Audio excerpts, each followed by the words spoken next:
नमस्कार।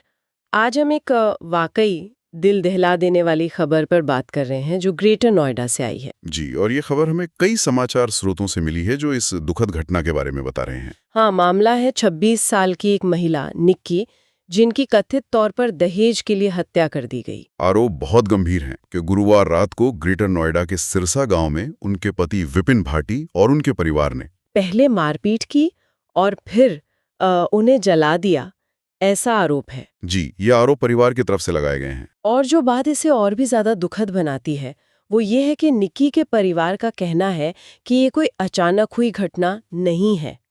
उनकी शादी 2016 में हुई थी और आरोप है कि तभी से उन्हें दहेज के लिए लगातार परेशान किया जा रहा था। और ये मांगे वक्त के साथ बढ़ती जा रही थी, ऐसा कहा जा रहा है। बिल्कुल, ये पैटर्न अक्सर देखा जाता है ना? हाँ, ये एक बहुत ही चिंताजनक पैटर्न है जो दहेज प्रताड़ना के मामलों में सामने आता है।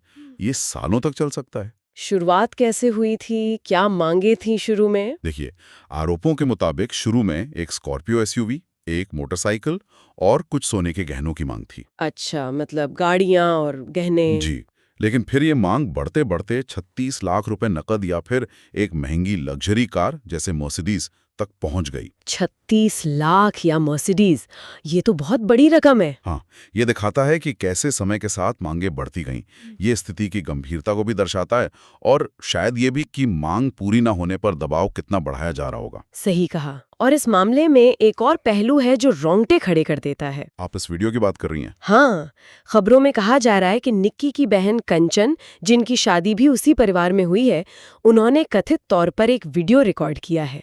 और बताया जा रहा है कि उस वीडियो में दिखता है कि कैसे निक्की को बालों से घसीटा जा रहा था और फिर वो आग में जल रही थीं। अगर ये वीडियो सच है और इसकी प्रामाणिकता साबित होती है तो ये एक बहुत बहुत मजबूत सबूत होगा। जाहिर है, एक प्रत्यक्षदर्शी, वो भी परिवार का सदस्य, और साथ में वीडियो रिकॉर्डिंग। जी, कंचन की जो एफआईआर है उसमें भी यही लिखा है कि पहले बहन को पीटा गया, फिर उस पर कोई ज्वलनशील पदार्थ डाला और आग लगा दी। ये सीधे सीधे हत्या का आरोप है। कल्पना करना भी मुश्किल है कि उस वक्त क्या माहौल रहा होगा। बिल्कुल, और परिवार का गुस्सा और दुख समझना मुश्किल नहीं है। हाँ, निक्की के पिता भिखारी सिंह, उन्होंने खबरों के मुताबिक बहुत सख्त कार्रवाई की मांग की है। जी, उन्होंने न्याय की गुहार लगाई है। यहाँ तक कि कुछ रिपोर्ट्स में ये भी कहा गया कि उन्होंने गुस्से में कहा कि दोषियों के घर पर बुलडोजर चला देना चाहिए। ये प्रतिक्रिया उस गहरे सदमे और गुस्से को दिखाती है।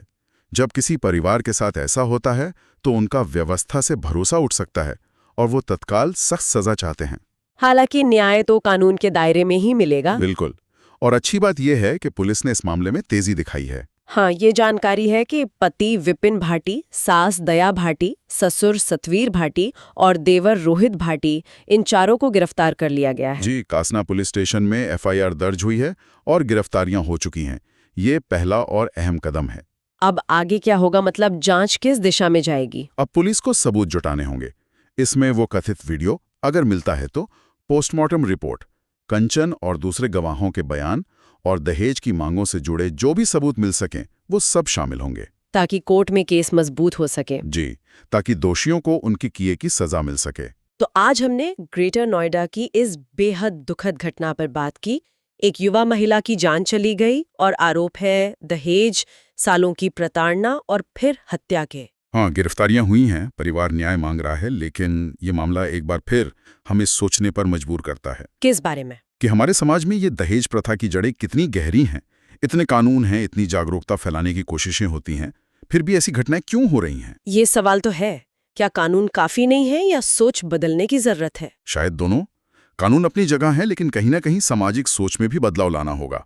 हमें ये भी सोचना होगा कि क्या हम एक समाज के तौर पर इन चीजों को तब तक नजरअंदाज करते हैं जब तक वो इतने भयानक रूप में सामने नहीं आ जाती। ये वाकई सोचने वाली बात है। आज के लिए इतना ही। अगली बार फिर मिलेंगे एक नए विषय के साथ।